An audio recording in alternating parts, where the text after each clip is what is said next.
মধ্যরাতে একটা গোপন সংবাদের ভিত্তিতে আমাদের সুনামুরা যে গোমতী হোটেল আছে এখানে রেড করা হয় এবং এখানে যে একটা রুম আছে 208, এই রুম থেকে আমরা মোটে 147টা স্কপ বোতল উদ্ধার করি, যেগুলি এনডিপিএস আইটেম, এবং ওর সঙ্গে আমরা 4 জনকে ডিটেনও করা হয়।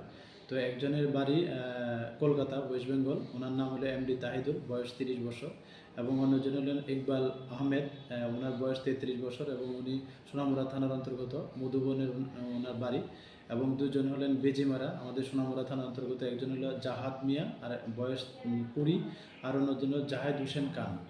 তো আমরা এই নিয়ে আমাদের সোনামুড়া থানাতে একটা এনডিপিএস দ্বারা মামলা নেওয়া হয় এবং আজকে আমরা ওনাদের মহামান্য আদালতে প্রেরণ করব after observing all legal formalities. আর ওনাদের জিজ্ঞাসাবাদ চলছে এবং ওনাদের জিজ্ঞাসাবাদে আরও অনেক নাম বেরিয়ে আসছে। তো আমরা এগুলি ভেরিফিকেশন করছি এবং ভেরিফাই করে যদি তাদের সত্যতা এবং এভিডেন্সের ভিত্তিতে আমরা অবশ্যই যারা এটার সঙ্গে যুক্ত থাকবে আমরা আইনের আওতায় আনব।